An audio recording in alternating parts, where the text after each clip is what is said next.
Kini ku berpijak pada jiwa yang tenang. Di hariku tak pernah ada duka yang terlintas. Ku bahagia, ingin ku lukis semua hidup ini dengan cinta dan cinta.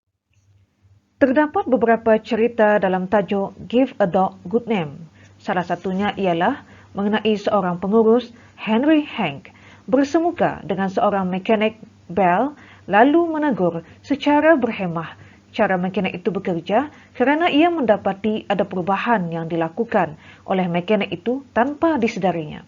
Manfaat daripada cerita ini, teguran yang baik daripada majikan boleh menyedarkan kesilapan pekerjanya yang tidak disengajakan. Kisah yang kedua pula iaitu mengenai seorang doktor gigi di Dublin, Ireland, iaitu Dr. Martin Hughes yang menulis nota kepada Bridget iaitu pembersihnya. Di dalam nota tersebut, Dr. Martin turut bersimpati kerana telah tidak memberikan masa yang secukupnya bagi pembersih untuk melakukan kerjanya dan dengan secara sopan dan hormat memberikan arahan yang terperinci supaya isu kebersihan yang dihadapinya dapat diselesaikan. Manfaat daripada kisah ini, sebagai ketua perlu memberikan arahan yang baik dan terperinci kepada orang bawahan agar isu-isu dapat ditangani atau segala tugasan dapat dijalankan dengan sebaiknya. Kisah ketiga pula mengenai seorang guru kelas tahun 4 di Brooklyn, New York, Mrs. Rhodes Hopkins. Manakala Tommy ialah pelajar yang terkenal dengan kenakalannya dan mempunyai masalah disiplin. Mrs. Rhodes mendapat tahu bahawa Tommy berada di bawah jagaannya. Dengan itu, Mrs. Rhodes menjumpai pelajar-pelajarnya buat kali pertama, lalu memuji pelajar-pelajarnya, terutama sekali Tommy. Dia berharap Tommy akan menjadi pengawas yang membantunya menjaga kelas. Akhirnya Tommy tidak menghampakannya. Manfaat daripada cerita ini, sebagai guru, kita tidak boleh pilih kasih terhadap pelajar-pelajar, sama ada pelajar tersebut nakal ataupun sebaliknya. Kita perlu membimbing dan memantau disiplin pelajar-pelajar agar menjadi insan yang berguna.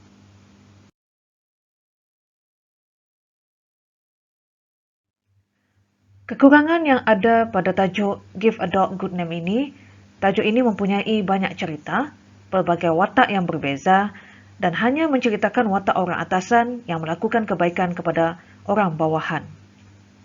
Manakala kelebihannya pula iaitu dalam cerita ini banyak memberikan pujian dan juga penghargaan kepada seseorang, juga memberikan motivasi kepada seseorang yang kurang berkeyakinan diri dan memberikan seorang itu peluang agar berubah ke arah yang lebih baik.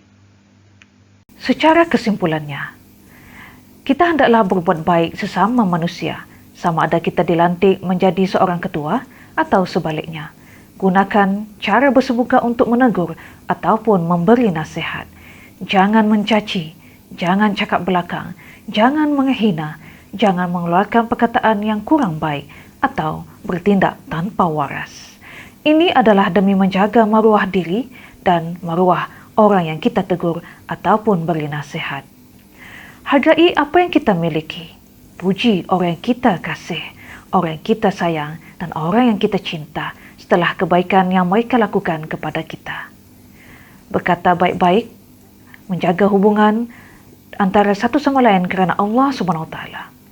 InsyaAllah, perkara-perkara baik yang kita lakukan akan memberikan manfaat dan mempengaruhi orang-orang yang berada di sekeliling kita. Secara tidak langsung, dengan cara menjaga reputasi seseorang, mereka akan berasa selamat, selesa dan rasa dihormati. Sekian, wabillahi taufiq wal hidayah. Wassalamualaikum warahmatullahi wabarakatuh. Segala jalan yang ada di hadapku, dan ku tanam